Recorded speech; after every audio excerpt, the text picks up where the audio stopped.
Hello, അസ്സലാമു അലൈക്കും. ഇന്നത്തെ റെസിപ്പി എന്ന് പറഞ്ഞാൽ ഞങ്ങൾ കോഴിക്കോട്ടുകാരുടെ ഒരു അഹങ്കാരം എന്ന് വേണമെങ്കിൽ പറയാം. കോഴിക്കോടൻ ബിരിയാണിയാണ്.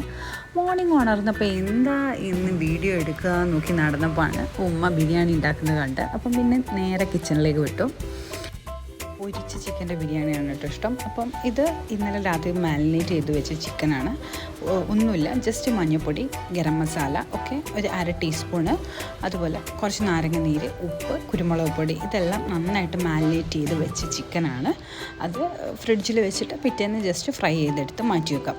അതേ എണ്ണയിൽ തന്നെ ഒരു 4 ഉള്ളി, ചെറുതാണെങ്കിൽ ഒരു 5 ഉള്ളി അരിഞ്ഞത് അതിലേക്ക് തന്നെ ഉപ്പിട്ടിട്ട് നന്നായിട്ട് വഴറ്റി വെക്കുക. അതിലേക്ക് തന്നെ ഒരു 2 ടേബിൾ സ്പൂൺ ഗാർലിക്കും, അതുപോലെ 2 ടേബിൾ സ്പൂൺ തന്നെ ജിഞ്ചറും, ഒരു 4-5 പച്ചമുളകും മിക്സിയിൽ നന്നായിട്ട് അടിച്ചതിന് ശേഷം അതിട്ട് ഒരു 2 തക്കാളി, ചെറുതാണെങ്കിൽ 3 തക്കാളി, അതും ഇട്ടതിന് ശേഷം നമുക്ക് പൊടികളെല്ലാം ചേർക്കാം. പൊടികൾ ഈ പറഞ്ഞതുപോലെ തന്നെ കുരുമുളക് പൊടി, ഗരം മസാല, മഞ്ഞൾപ്പൊടി, ഇതെല്ലാം നന്നായിട്ട് മിക്സ് ചെയ്തതിന് ശേഷം നമുക്ക് ഈ ഫ്രൈ ചെയ്ത് വെച്ച് ചിക്കൻ അതിലിട്ടിട്ട് അത് അടച്ചു വെക്കാം. പിന്നെ നമുക്ക് റൈസിനുള്ള പരിപാടി നോക്കാം.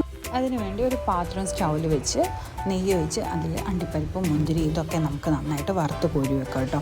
അതിലേക്ക് പിന്നെ നമുക്ക് സ്പൈസസ് ആഡ് ചെയ്യാം. നമ്മളെ ഗ്രാമ്പൂ, പട്ട, പിന്നെ ഏലക്ക, അതൊക്കെ ഇട്ട് നന്നായിട്ടൊന്ന് വന്നതിന് ശേഷം കുറച്ച് ഉള്ളി അതിൽ ഒരു ഫ്ലേവറിന് ഇട്ട് കൊടുക്കുകയാണ്. അതുപോലെ നമ്മൾ റൈസ് എടുക്കുന്ന ഈ ഒരു പാത്രത്തിലാണ് കേട്ടോ. അപ്പോൾ ഈ പാത്രത്തിൻ്റെ 2 പാത്രം വെള്ളം ഒഴിക്കണം, ഡബിൾ വെള്ളം ഒഴിക്കണം.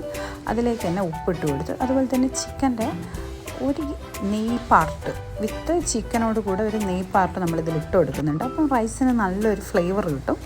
അതുപോലെ തന്നെ റൈസ് ഇട്ടതിന് ശേഷം ക്യാരറ്റ് ഇട്ടു. ഇതെല്ലാം ഇളക്കി യോജിപ്പിച്ച് നമുക്ക് കുറച്ച് നേരം അടച്ചു വെക്കാം. അപ്പോഴേക്കും നമ്മുടെ റൈസ് റെഡി ആയിട്ടുണ്ട്, ചിക്കനും റെഡി ആയി വന്നിട്ടുണ്ട്. അതിലേക്ക് നമുക്ക് ദമ്മിടാം. ദമ്മ് ആസ് യൂഷ്വൽ എല്ലാവർക്കും അറിയാമല്ലോ, അത് പിന്നെ ഞാൻ പ്രത്യേകിച്ച് പറയണ്ടല്ലോ. ചിക്കൻ്റെ മസാലയ്ക്ക് മുകളിൽ റൈസ് ഇട്ട് നമ്മൾ ഐറ്റംസൊക്കെ ഇട്ട് നന്നായിട്ട് വെച്ചതിന് ശേഷം നല്ല അടച്ചു വെച്ച് തീ കുറച്ചിട്ട് ഒരു 10 മിനിറ്റ്. അപ്പോഴേക്കും നമ്മുടെ ടേസ്റ്റി കോഴിക്കോടൻ ചിക്കൻ ബിരിയാണി റെഡിയായി. അപ്പം ട്രൈ ചെയ്യുക. അപ്പം വീഡിയോ ഇഷ്ടമായി സബ്സ്ക്രൈബ് ചെയ്യുക. Thank you for watching.